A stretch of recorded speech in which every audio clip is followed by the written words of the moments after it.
How are you guys doing? I'm glad that you have tuned in today because this is a very important segment today that we're doing about what's going on in our communities. First of all, I would like to say RIP to Junior Guzman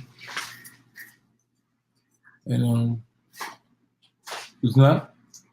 Excuse me. I'd like to say RIP to Junior. Peace, Naisha Jackson, for tuning in. I'd like to say RIP to Junior. You know, if you haven't, in case you've been under a rock somewhere and you haven't really seen, Junior's situation. Junior was a young 15-year-old boy who was brutally murdered by some guys, and basically in the case of mistaken identity, in which he was identified by a young woman as someone who had sexually violated her, which caused some men to attack him and assault him and ultimately end his life. And unfortunately, his demise was on camera. He was chased and beaten. He chased into a bodega here in the Bronx, where he was pulled out of the bodega, pulled outside, and cut. He was stabbed and cut. They said over 20 times with lacerations, and ultimately the laceration to his neck led him to bleed to death, where he was not even a block away from the hospital. So it was a very tragic death. It was all over the news. It was all over social media. Everyone seen it play out, and it was just very, it was very tragic. Just watching it disturbed me, and just understanding the reality coming from the Bronx, living in the Bronx the majority of my life, and so I understand there was a public outcry. There was a public outcry for justice for Junior. And I think to date, there's about 8 or 9 people who have been arrested and charged with his murder. And just coming from this community, coming from the Bronx, understanding that there is a real culture of violence that we've been indoctrinated into. We've been taught to glorify, we've been taught to idolize. Even most of the people we idolize in our music, in our just entertainment, anything, it's a glorification of violence. So I utilize my social media to touch on a couple of those things, to talk about how there's a culture of violence that we've adopted, and how that culture of violence led to Junior's death and ultimately engulfed the people who committed the crime. And it wasn't a very popular post. It wasn't something that a lot of people agree with. There was a lot that did agree, but it definitely sparked a conversation. And and it was just me writing words. So I thought, I would like to just elaborate, because a lot of people was like, well, maybe you should have did a video behind that and let people see your point of view or understand where you're coming from in a different aspect, so they can see you. Because a lot of times words that people write can be taken, and and you can process words that people write when there's no dialogue behind it. So what I said was, I said that we failed those kids, Junior included. We failed them. That we taught. We allowed these kids to get engulfed in this culture of violence. The people, and a lot of people didn't agree. The oldest, I think at that point it ranged from 18 to 25. So there were You see it right now. There are 5 pictures. These pictures, within these 5 people, they range from the ages of 18 to 25. And these were the people who committed the crime. And I said, you know, there was a lot of people saying they need to die in jail. You know, I hope they rot in hell. I hope they get raped. And I was saying, I don't take that posture. You know, I don't agree with that narrative. I don't agree with that sentiment. It wasn't one of mine, because being formerly incarcerated, understanding that the prison system is not meant to do anything but take us away from our communities, take us out of our homes. It's pretty much a warehouse where they warehouse people of color every day. So understanding that reality, I didn't share that mentality. I didn't share everybody's ideology when it came to that. So I said to myself, I went on my Twitter and said, on my Instagram and said, you know, I don't think that we should be saying, I don't agree that we want to see these people die. You know, yes, justice should be served. There should be ramifications for the action. There have to be consequences. Life was lost, you know, and there has to be consequences. But I think the age that these kids were, they were not even aware of the full understanding of what it was they were doing. And because they are indoctrinated into this culture of violence that we've introduced to them as older men, I say we, I'm not saying them or blame anybody. I'm saying that I have responsibility into it. Being from the Bronx, understanding that I've made music, I've done things that have created a culture of violence, that's contributed to a culture of violence. And then I also didn't utilize my voice to change that culture of violence when I realized that it was wrong.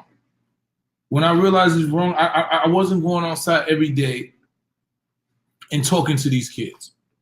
I wasn't going out every day and telling them that, yo, you know what, man? You can't really be doing this because you're going to end up in jail. I wasn't seeing the kids that I knew were at risk. I wasn't seeing the kids that I knew that were living in these communities that were being indoctrinated. And I was allowing other people who have influence, but a negative influence, to control their minds and control their realities. So if I didn't take that responsibility as a man, then I wouldn't be a man. You understand what I'm saying? If I know that I have a sense of control and a sense of leadership, and I have a sense of influence over these kids, and I'm not influencing them away from what I know is negative in fear of being called lame, or in fear of not fitting in to the status quo, in fear of not being a part of what they say is cool, or in fear of not wanting to sound outdated, or all these things. If I didn't utilize my voice to combat the negativity that they was dealing with, then how would I not say that I'm responsible? How do any of us not say that we're responsible? We walk by these kids every day on the corners, you know, and we see them and we give up. You know, we give up. We don't utilize our voices, and we don't sit them down. We don't give them some real knowledge and jewels, especially us that come from the streets. Exactly. Especially us that come from the streets. When you come from the streets and you understand, and you've been to prison, and you got caught up in this web, and then you get out of it, if you do not say to yourself that I have a duty to inform the next generation of the plan that they have for us in these prison cells, how do you not hold yourself to some level of responsibility for that? That's what I asked. And I think a lot of people say, oh, you trying to give these people, you know, you justifying this. Junior's the one who needs to be worrying about him. Fuck those kids. Fuck what they've been through. Who cares? And I'm like, why would I say that? Because to say that means, how am I going to stop what happened to Junior from happening again? Because what happened to Junior is a cycle. It continues to happen. This Junior is not the first person that this happened to. Unfortunately, we were able to see it play out on social media. But Junior is not the first person who's been brutally killed in a gang assault. Junior is not the first person who's been stabbed or shot in these same communities. This is a normal occurrence. It just wasn't normal because you actually don't see it played out on social media to where you're able to view it over and look. But when you're looking at it in a vacuum, you're not looking at it to where you understand what's going on in these communities. You not understand what's being taught in these communities, who's guiding the people in this community, and the people who have the ability to guide are not doing it. They're giving up. They're saying these kids don't listen. They know everything. You know, I ain't gonna talk to them. I ain't even gonna get involved. That's not my kid. Long as my kids is good, I'm good. But we feel so responsible for Junior, but why we don't feel responsible for the people who did the harm to Junior? Why we don't see, damn, if somebody that they respected had told them something different, then maybe this wouldn't happen. In understanding that, I need to be more proactive in my approach. Moving forward from this situation, I need to be more proactive in my approach and say, you know what? When I start seeing these kids on the car, I'm gonna have a conversation. Pull them to the side. Go buy them a soda. You know what I'm saying? Let me go buy them a soda, buy them some, yo, come let me talk to you. Walk to the store with me, young blood, and have a conversation and tell, drop it on them real, because these kids, they know what's going on. You can't trick them no more. So have a real conversation with them and say, yo, listen, this is what's going on. They trying to lose you. Now, if you can not listen to what I'm saying, but I'm gonna give it to you anyway. The reality of the situation is this system is designed to lose you inside the system. They want to put you in a jail cell for the rest of your life. New form of slavery. Or you die, and what it is, it is. They don't want us to see it past 21. This is our reality. So when you look and you see these 18 to 25-year-old kids going to prison, this is status quo. This is not nothing new. This is not a new occurrence. These kids been going to jail. I went to jail at 21 years old. It's designed to get you out of here in your prime. It's designed for you to make mistakes that they know will be timely and lead to ultimately life-ending and threatening decisions. This is what our whole community has been designed to set you up for failure. Because the only vision of success you ever seen was something that came negative. Nobody that was doing anything positive still lives in our community. The doctor don't live in the hood. He got some money. If he became a doctor, he moved out of the hood. He moved somewhere else. He took him and his family and they relocated. They didn't stay in the hood so that the little kids next door could say, yo, the doctor, how did you get to be a doctor? No, that wasn't their reality. So what I'm saying is this. Most of them just need a hug. They got broken. Exactly. And if you don't understand that,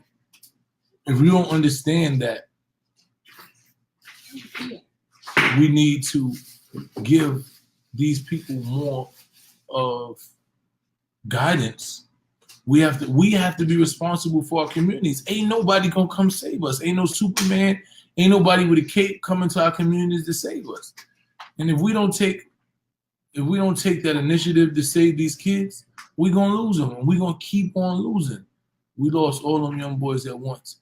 Exactly, we definitely lost all of those young boys at once, and we're gonna keep losing them if we don't do what it takes to win. If we don't do what it takes to keep them, we're gonna keep losing them. We're gonna lose a bunch of them. You know. So what is our goal? You know, is our goal to just keep locking up people that commit crimes, or get in front of it before the crime is committed, so we don't have to keep losing people to the jails, to the prison system? Like, what is the goal? People saying, "Oh, fuck you," and they were angry with me. Angry. People were pissed off with me because I had that point of view. We failed those kids. We failed them. The kid was on there crying. He was like, "Don't cry now." What you mean, don't cry now? His whole life is lost. It's gone. He made a split decision that was dictated by a culture of violence that was created in his community that he came to, and they made him believe that she was the cool. That was what was in. He fit into the same narrative that's all around that we constantly perpetuate, but is good for him. Now, if he was your son, you wouldn't say he was good. If he was your homeboy, you'd be like, yo, free my man. Because these dudes on Instagram every day screaming, free my man with 7 and 8 bodies. No, that's my man, free him. But since these people have no attachment to you, and you're able to fit into the trend, which is justice for Junior, and they need to die, you gravitate to that. And I'm supposed to be okay with that. I'm supposed to fit into that. That's right. It's way more jails than MCAs and boys and girls clubs.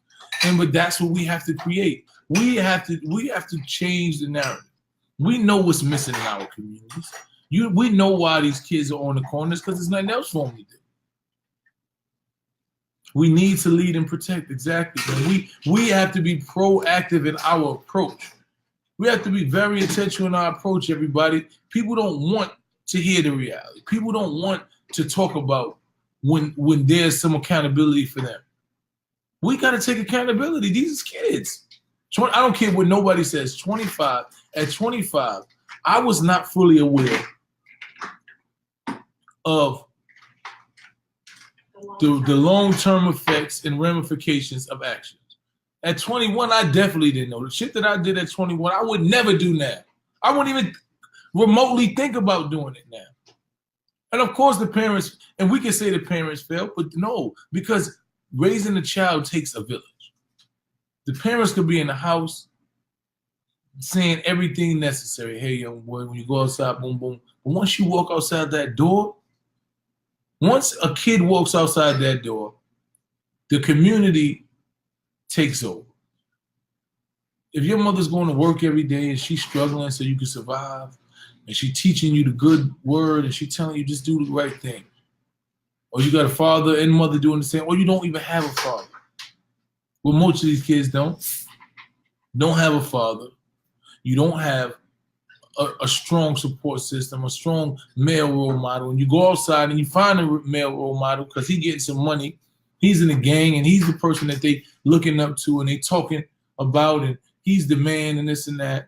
And you follow that lead. You want to be a part of something. So you join this gang and this and that, and you have to be this and you have to do this, and you got to quote unquote put work in, and you got to show that you ready to bust your gun and all these things, and you're indoctrinated into the culture of violence.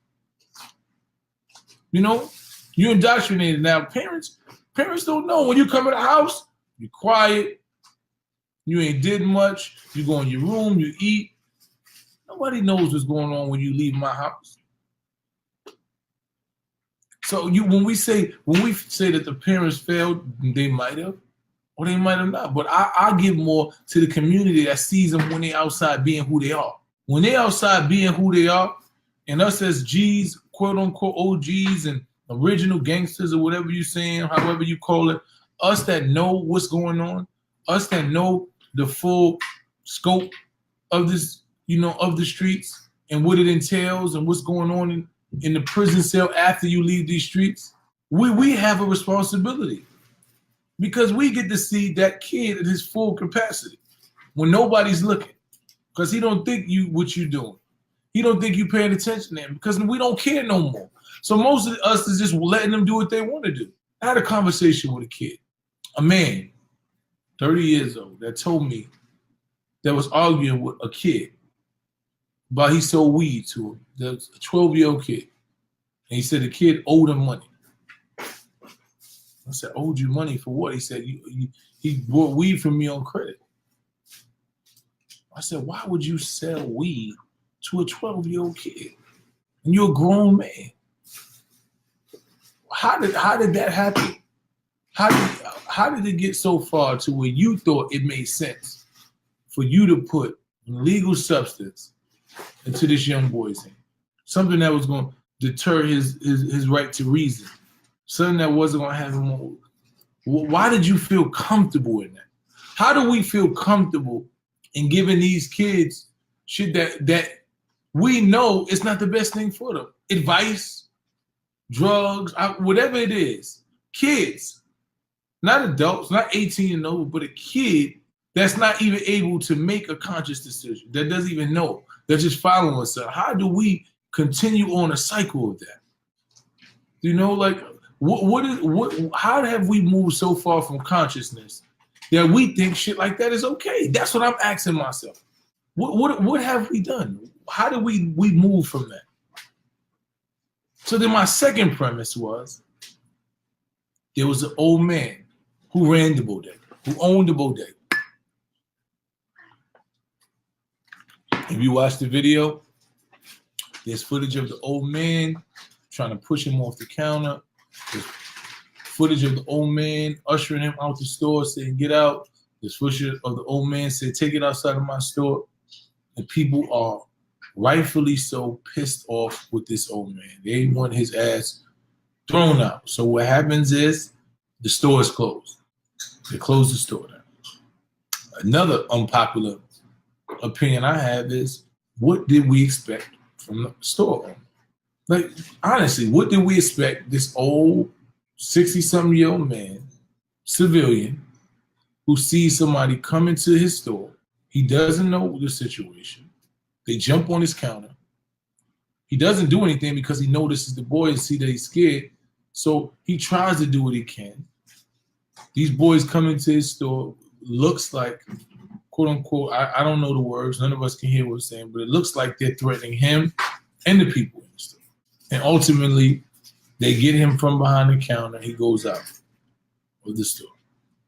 And when he comes back in, he's bleeding. The man doesn't know what to do. He says, quote unquote, that he said he called the ambulance, but they're not gonna come fast enough in the hospitals right up to the block. Literally, you know. And people call for this man's head. They closed his store.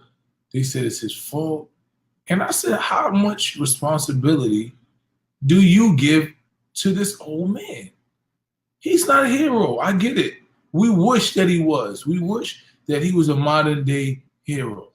We wish that he was able to think fast like some of us who've been in situations. We wish that he was able to hoard off the perpetrators, to say, nah. And he was brave enough to say, nah, you're not gonna do nothing. Get out. We wish that he was. I so wish he was able to do that. But the reality of the situation is he wasn't. I don't think there was no malice or malicious intent. I don't think that man just didn't have empathy. I think the man had fear along with ignorance. Ignorant to exactly what was going on. He was being told by somebody that something happened. I don't know what, but they obviously was having a conversation saying, you better let him out. We're going to do this, this, and that. He don't know what's going on. You want him to risk his life and his business for something that he's not aware of. Is that fair? Is that fair for you to put that type of pressure? To put that type of pressure on you. And in full disclosure, listen, I went there last night. Me and my wife drove over there last night. And I stood in front of the store, seeing the candles, and they were painting his mural, and and I cried. I was like crying crazy, and it was just overwhelming. I cried because I understood that if we don't do something, this is not going to end. I understood that this man, this young boy, his mother lost her son, his father lost his son, sister and brothers lost their brother. I understood the full scope, but I also understood that those other 5 young people, mothers lost them. Lost them. They're going to be in the prison probably for the rest of their life. Their mothers lost them.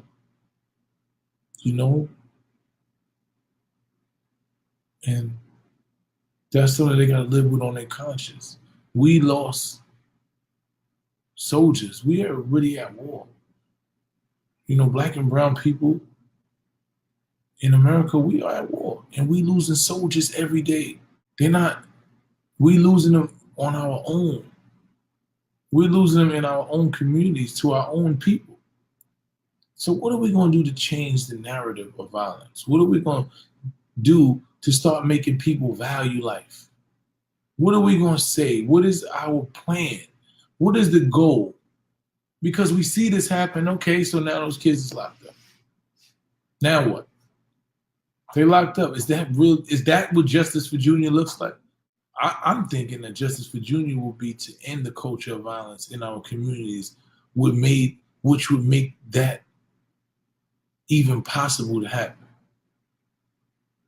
I'm saying that we should be looking at that. That's what I'm looking at, the long-term effects of how we create programs in our community that keep the kids out of violent situations.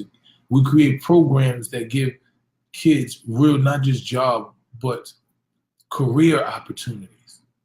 How do we create, because these kids don't want a job. They don't want to do something because they watch their parents work every day and have nothing. So they want to figure out, how do I get to be able to be successful? How do I become successful? How do you put me in a situation where I'm able to sustain a lifestyle that makes me feel comfortable? So what are we going to start creating situations and opportunities in our community that make that possible? That's what it's about. It's about saying to ourselves, as men, we're going to step up to the plate, right? And we're going to govern our communities. We're going to police our communities. We're going to govern our communities. We're going to raise our men to show them what manhood is.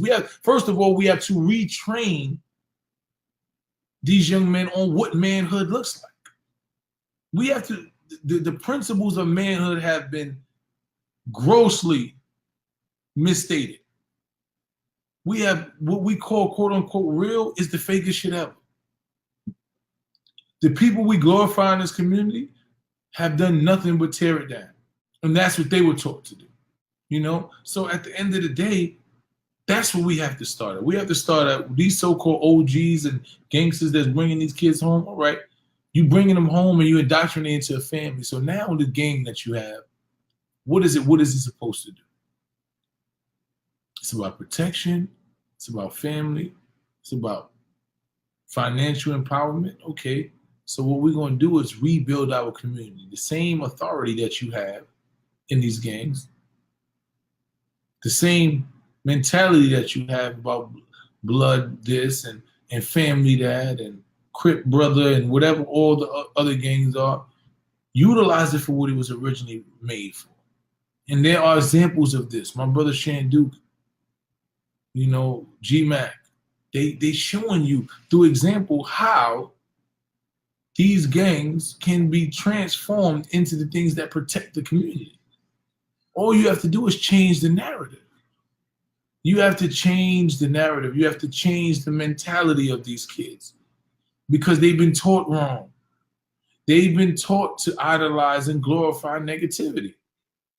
And we taught them that because somebody taught us, but we didn't stop. When we realized that we was being taught wrong and we realized it didn't work, we didn't tell the kids it don't work. Some of us came home and glorified prisons. Some of us came home and glorified the negativity that you know is only a dead end. It's only two ends to this shit. Dead or in jail. You know? So if we understand that reality and we're not giving them that reality, then we are failing them. We are failing our kids. You know, and I want us not to be what we despise. You know, when you call it for death and you want to see an 18 or 19-year-old die, you become what you despise. We are so hurt that Junior's life was taken. We're so hurt that we just want blood. And then people say, if it's your kids, you will want this. And I can't say that's what I would want. I can't. Just understanding the realities of what we're dealing with, understand that violence is a national health crisis, understand that poverty equals violence, that poverty is violence, understand that we come from nothing, where most of us don't think we're going to make it out of nothing. When I understand that, when I know that's the reality that I've dealt with my whole life,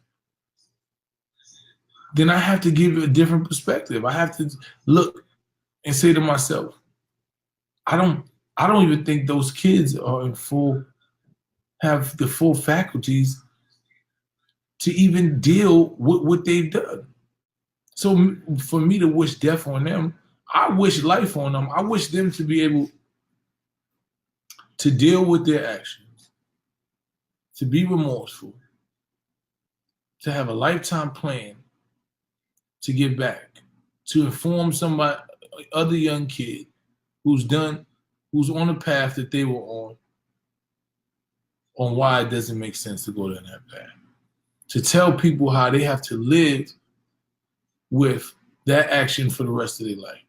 To sit there and tell these young kids, yo, when I was 19, I was 20, I took the life of a young boy. I didn't think of it was doing it. I didn't even realize. I got caught up in a senseless second of rage, which cost me my life. And I don't want you to go down that same path. I sat in a cell for however many years, 20, 30 years. I sat in the cell away from my family, missing them. I watched countless kids come in and out of here, back and forth, and realize that this is designed to keep us here. That's, for me, that's more of a benefit than you killing somebody.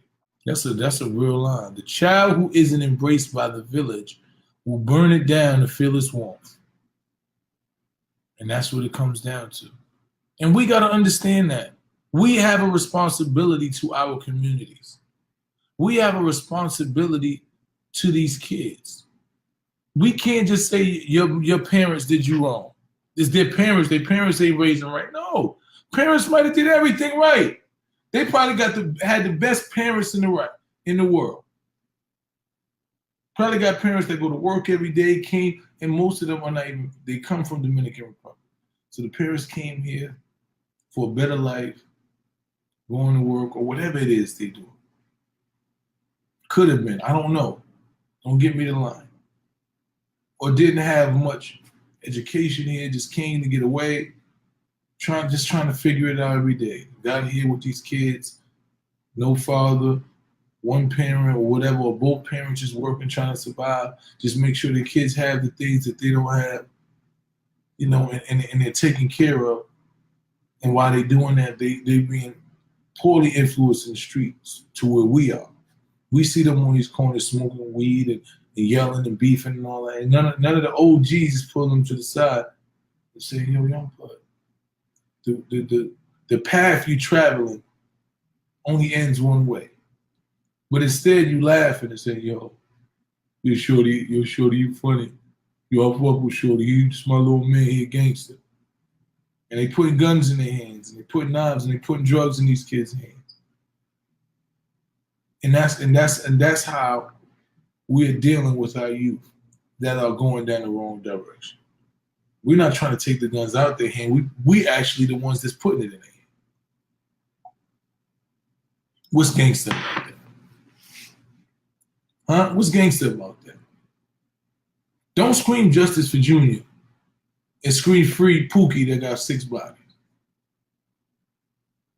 Don't scream justice for Junior when you know that it was somebody that looked like one of the kids that did that to Junior in your community, and you watched him move every day and didn't do anything to save him.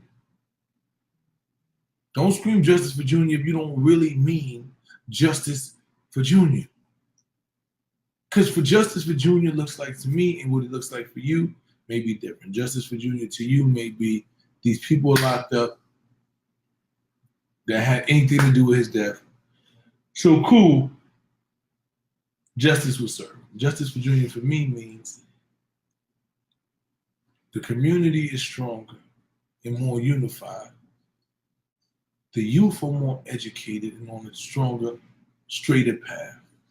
Violence becomes something that we don't tolerate in our community. We love each other and we value life so much more that what happened to Junior does never happen again. And even if it's not never, it's such a rare occurrence in our community that is equally as shocking. Because we took the necessary precautions, we made up our mind that our community is worth more than that. A life is worth more than a disagreement. We made up our mind. We protecting each other. We loving each other. And I don't want to see your life taken from you. That's what justice for Junior is for me. So you got to ask what it is for you. You know, you got to ask what it is for you. Are we just gonna go to the, Junior's place and take pictures and do videos and say you went there? There's nothing wrong with that. There's nothing wrong with that. I went there last night and today. I went over there and met with one of the brothers that I think have a real genuine interest in being a leader in the community. And that's Scott LaRock Jr. I was originally introduced to the brother online when he was having a discussion with the borough president, also who's a friend of mine, Ruben Diaz, and he was having a very candid, real conversation. He was like, when we gonna stop these kids from dying, man? What we gonna do to stop these kids from dying? Like, there's no programs here, there's no community centers. You gotta pay $100. These kids can't even pay their rent. Their families can't even pay the rent. And we charging them $100 to go to Boys and Girls Club. When we gonna give them something else to do? When we gonna take them out these streets? When I used to be here, there was programs, there was this, there was opportunity. These kids don't got none of that. When we gonna put that back in our community? When I heard him saying this, and I was like, that's the question. That's the question. That's what I need to have these questions. So I went and I sat down with the brother today, and we build, man. And piece by piece, we taking these communities back.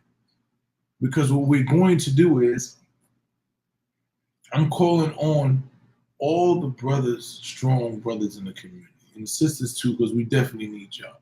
But I think as men, women have been doing so much things over the last few years, especially Black and Hispanic women. They have been doing so much to lead, for our liberation, for freedom, for justice. And I think it's right now, men in our community have to take back our place as protectors. At least being protectors. You're not physically stronger than the average woman for nothing.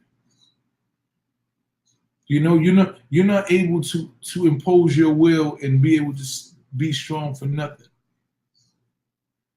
So at this point, I think it is our duty to take back our communities, to protect them from perpetrators, from outsiders, to retrain men on what manhood looks like. And what I'm doing is going to all these marginalized communities, the at-risk communities, and I want to sit down with the gangsters, the G's, the real rights, whatever you call them, big homies. I want to sit down with them because those are the people who are leading, whether it's in a negative way or whatever. Those are the people who are leading these communities. Those are the same people who have the ability to protect these communities. It's just a simple change of direction. It's a simple change of your leadership. It's a simple change of you saying, you know what, we ain't shooting, and we making sure that nobody else shooting. We ain't shooting. Now the power is I'm showing my leadership because I'm gonna make sure that nobody gets hurt in our community. Because this is where I'm from, and I love these people. The old lady's gonna feel comfortable walking to the store. Ain't nobody getting robbed. Ain't no violent acts gonna happen in this community because that's what leadership looks like. Now, when we sit down as this governing body of our own communities, from each of these hoods, the people who are the major influences in those hoods sit down at a table, and we say, listen, this is our government. This is our governing body. Now we go into the state and we sit down with the mayor and say, okay, these communities are high at risk. And the reason why they're at risk is because you don't have this. They don't have these programs. They don't have these facilities to go to. They don't have the knowledge of things that are going to give them careers. They don't have mentors. They don't have places to go that's other than the street corner. Now we sit down and say, these are the people that govern these communities, and they know what the communities need. We need you to allocate funds. We need you to allocate resources to these people so that they can make sure that the community is taken care of. That's what leadership looks like to me. That's gangster to me. You know, that's what leadership looks like. That's what you're a gangster and you can do that. Because I want to sit down with the people that's the gangsters. I don't want to sit down with the 9 to 5 people that are concerned, because I know you're concerned. You've been concerned. You've been doing your part. You've been having a conversation. You've been doing this. No, what we got to do is transform those who are directly impacted by the problem. Those that directly impacted must be the solution.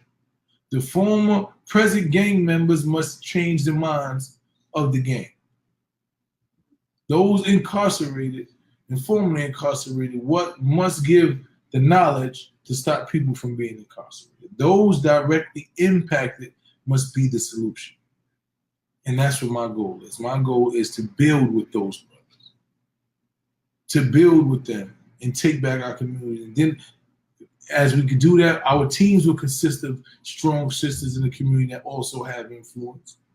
But it's going to start with the core. Just like the Women's March is core built off women. But I'm a part of the Women's March because I march with the women. But it's built. It's head. It's structured. It's led. It's a woman-led organization. And that's what this is going to be. This is going to be the Bronx. It's going to be for the Bronx. And then we're going to move it on because it's happening in Brooklyn. My brother A.T. Mitchell, my brother Shandu, is happening in Queens. My sister Erica Ford. It's happening in these communities. And they have some cure violent sites in the Bronx, but it's not happening to where we are visible, credible messengers, respected streetwise and every other wise in these communities, to where we have the influence to actually change the paradigm of what goes on in these communities. It's not, we haven't put together a body of leaders that are respected on every level by these communities, by these streets, by these kids, by these grown-ups, and have the ability to lead, have the ability to influence. That's what we need. We just got to change the direction. It's the same hustle, it's just a different product. Now we selling positivity. Now we selling positivity. Now we selling nonviolence. We selling now. We ain't walking around with no guns. We don't need no guns. We're gonna teach these young boys how to box. If something really get good, we're gonna take them back in the park and y'all gonna box it out. And you're gonna go home as men, you're gonna shake it, and we're gonna be good. That's what we need back in our communities. When the OGs see y'all beefing, come on, let's get the gloves. We're taking them back there. Throw the gloves on, you finish, all right, go upstairs, shake hands like men. And everybody respects you. And you went off and you lived another day. You might have a bloody nose or a black eye, but it's like, nah, that was a good fight. And they got the energy out, like, because I'm not saying everything gonna be peaches and cream every day. I'm just saying we ain't out here trying to kill each other. It's each one teach one. It's about us building and moving forward in our communities. That's what it's about. So that's why I wanted to come on here and talk about this. And once again, man, RIP to Junior. But Junior is going to be a martyr. Junior is going to be the sacrifice that changed the mind state of the whole Bronx. Because he definitely inspired me. He motivated me to want more for my community. When I understand that this is where we've come to where 15-year-old boys are stabbed in the community and until they bleed to death. When we've got to that level, it imposes its will on my heart. Just like when Trump got in office, I became an activist. Prior to Trump going in office, I was an activist, but it pushed me to say that if I don't do nothing, then everything is lost. And that's what happened with Junior's death. Junior's death pushed me to say to myself, if I'm not active, if I do not utilize my influence, my platform, my understanding, my wisdom, my knowledge of what's going on in these communities to change the reality, then what the fuck am I doing? What am I here for? Am I just here to waste time? I'm just here because I want to, be famous, and that's never been my thing. Of course, I want to be recognized as for what I do. Who doesn't? Who doesn't want to be recognized? If you're doing something good and you're doing something positive, if you're doing something that's elevating, if you excel in the sport, you want to be recognized in that. If you rap good, you want people to say you one of the best rappers. That's part of life. But what I want to be recognized for more is changing the world. I want my life to make a difference. I want my raps to say something that sparks a fire inside somebody that makes them say, damn, you know what? I never thought about it like that way. Maybe I'm doing something wrong, or maybe I could be doing it this way. That's what I want my career to be based in. Not how many Grammys I had, but how many people I influenced to be better people. How many realities have I changed? How many mentalities have I changed? That's what it is for me. So I'm not going to hold y'all too long. I just really wanted to have that conversation. I love y'all. This is episode 4 of For the Culture. Look forward to the next one. Probably in another week, we'll have another topic that we'll discuss. Maybe I'll have a special guest. I'm working on a guest who's supposed to be tuned in. But if you haven't seen all of the For the Cultures, we have 3 prior to this one. One, we have interview with one of my friends, Tisha Estacio, the judge from Rochester, New York, who was being harassed for DWI and was, has been suspended from her judgeship, pretty much racially profiled because she was a Black woman. That's one episode. We also have another episode where I spoke to, who was it that I interviewed? I know episode 3 was me and my brother Jay Morrison, who started the Tulsa Fund. Tulsa Foundation was the first Black-owned crowdfunding in the world, and dope. The second episode was where I spoke to my sister Linda Sarsour. Linda Sarsour spoke about what's going on in Palestine and Israel. After I left, I went and I actually visited Palestine and Israel, and I spoke about my experience, what I see, and she gave her perspective being a Palestinian. And we had 4 dope episodes. I'm glad that y'all seen this one.